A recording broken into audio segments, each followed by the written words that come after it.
Who wants to volunteer to talk about either or both uh, levers you can pull to pour gas on something that you think is already working, or constraints that you need help with? And we'll go, a hot seat might be like a 10 to 15 minute session. Okay, good. Jeff, I see you first. I know who raised hand first, and then we'll go to Jeremiah. Yeah, so a couple of things that I was thinking about for next year. I'm realizing the difficulty of getting the amount of calls in that I need to based on everything that's going on with job and, family and all that stuff. So I've got to get more consistent on getting the number of leads per week talk to that I need to. So that I got to get better at that part of it. Okay, so let's sit here for a second. So fitting the enough dials in, right? Enough contacts in. Okay. Did you back out what contacts are needed for your week, for example? Well, I'm looking at it as 60 leads per month. So if I take 20 working days, that's 3 leads. I need to talk to 3 leads a day. Okay. And now my VA is calling and he's getting some leads. Now, not all of those are ready to go. That's okay. The leads. Yep. And so I'm finding myself having more success at calling those, cash onlys, not right now. They didn't really understand. So I'm calling those back and having some good conversations and turning those. So that counts. Those are my 3 leads that I need to talk to every day. So that's my goal. Okay. So how many days are you not hitting that, would you say? I've been, I would say probably half the time I've been hitting 3 a day. Okay. As I say that, I'll look at it and see, but. No, I just want to flow with it because everyone else is going through the same thing at a different level, right? And if Rick and Rusty have anything to say, yell.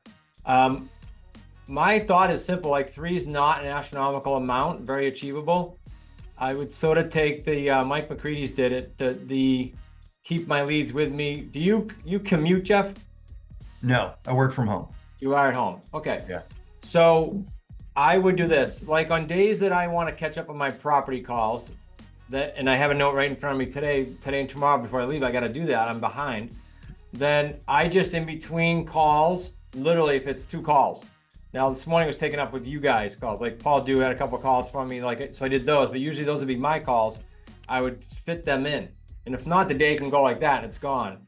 So 3 is not astronomical. Are you reporting to someone at night, one of the coaches nightly? No, just in the private channel. Okay. Can I suggest that you do? Sure. Yeah.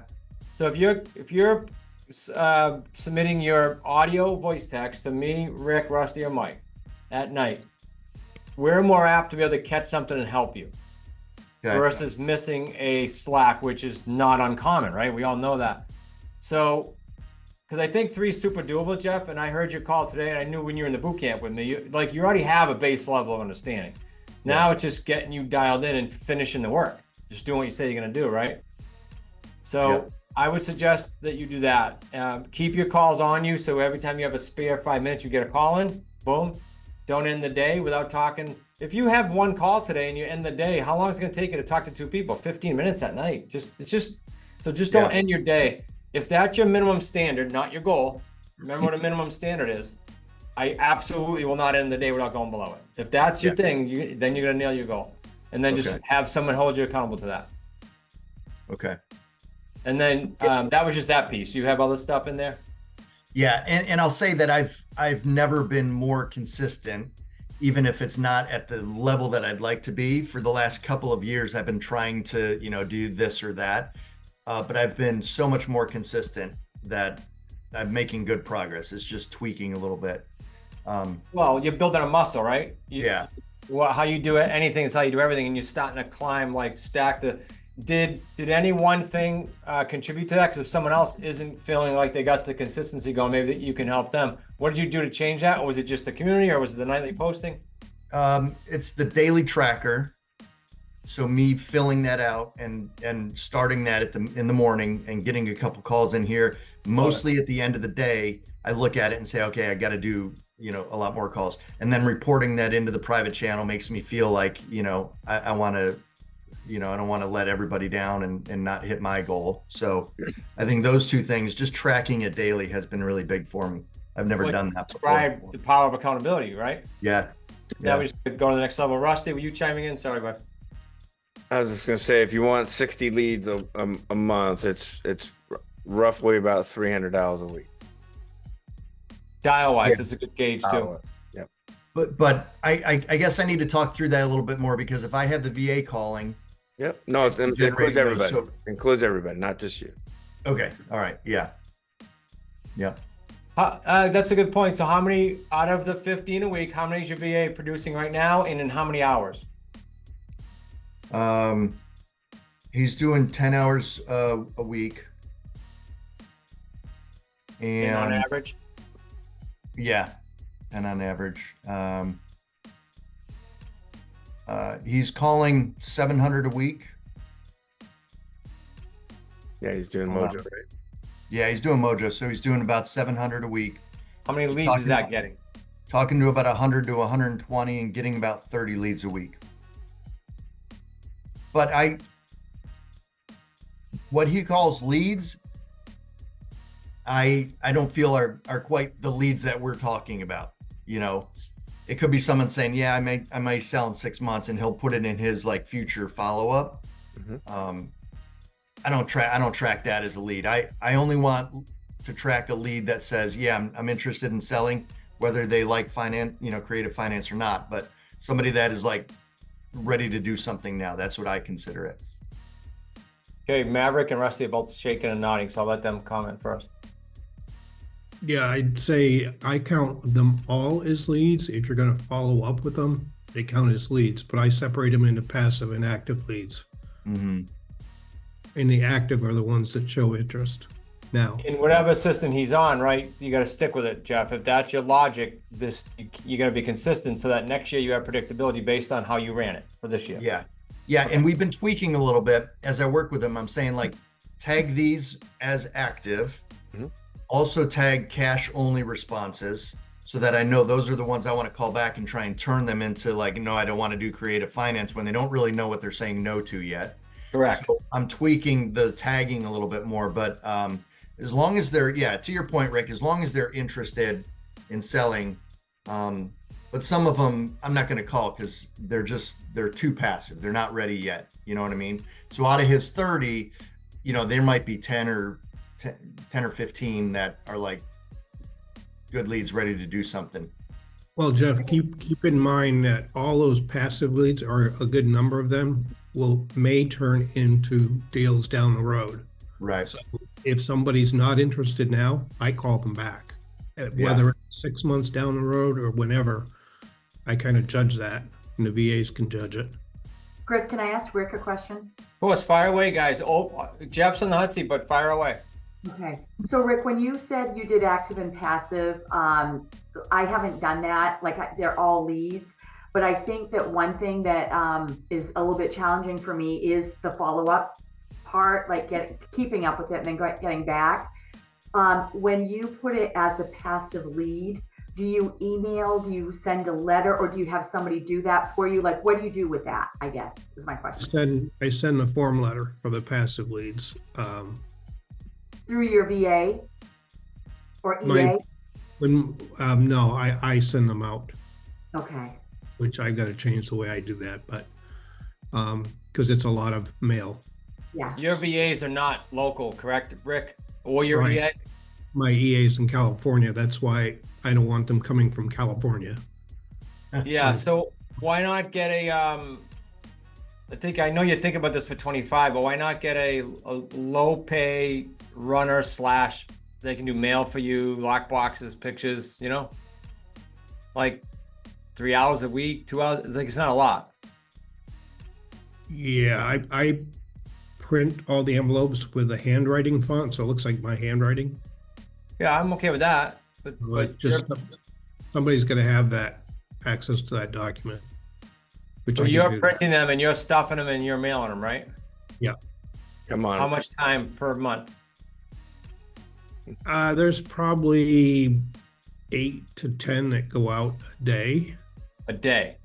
Okay, so I'm definitely more on get a runner for 10 or 15 bucks an hour. Use them for a couple hours a week. They do your personal errands, your business errands, your houses, and your letters. Yeah, Sure, I didn't mail them. I just walk downstairs and put them in the mailbox. Okay, well, how much time you spending to do 8 or 10 a day? Oh, well, it's the printing them out, addressing them, and that takes some time. Thank you. So the runner will do that from now on in 25. You can do that. But see, Rick, that's the same challenge I'm having, is that obviously trying to get the calls in because that's most important. But then if I have to do a follow-up after that, then that's when the piles start piling up. And that's where I feel like I'm bottlenecked. I have mine in the REI Black Book. I set at one of the new smart tabs to say follow up today. And I look at the past 7 days that those leads come up. So those are the ones I prioritize. Okay. Thank you. Just be thinking about 25, everybody, for these cheaper tasks once you get past deal 2 or so, because you have cash. Until Like then, you putting- do what you got to do. Like putting That- property signs out. What was that? Like putting property signs out. Yeah, that's a runner. Okay. All right, couple nuggets in there. Jeff, anything else for constraints or levers you can pull to pour gas on something? Because we just honed in on that one thing. Anything else? Yeah. I think the other constraint that I feel, Judy sort of touched on this, is I am very slow at getting emails out to people. And part of that is I take too much time to put it together. I send it to the channels to have someone review it. And then, we may talk about it with a coach or something like that. I almost feel like I just got to start sending emails out there. I know the format. You talking about I wanna ruin email? them. You talking about email offers or just? Yeah. Yeah, that's what I was gonna ask. Oh, okay. So, because what's happening is people are like, I don't know, I'm sort of interested. I need to see it on paper, and I say, yeah, I can put it in an email to you, and I want to give them an example, and so I'm taking too long to do that. I need to get through those a lot faster. Jeff, if you're comfortable with I was gonna ask what Rusty did. If you're comfortable with the numbers and that's the email, because I want to address the form email in a minute, then you send it out and you say, this is nothing more than an example. Yeah. So the guy that I spoke to today, it's on the Scripps channel. You guys can go listen to the call for Paul's call number 2 with this guy. They're both on the Scripps channel. He was at the point where he's just a little wishy-washy. So I said, look, I'm just going to send you 2 different options and you tell me what you like and you dislike and we'll see if we can come to a win-win. And he said, okay, you'll hear the call and you'll see, well, you don't see the email. Paul, you can share that if you want in the Scripps channel so they know what I'm talking about because it's with that call. But it said it in 2 different ways, I think. It said, this is just an example for discussion. This is not an offer. Mm-hmm. So you can do that, Jeff, especially if you're comfortable. And I've seen your stuff. If Rusty and Marek have seen your stuff, I think that you guys agree he could do his.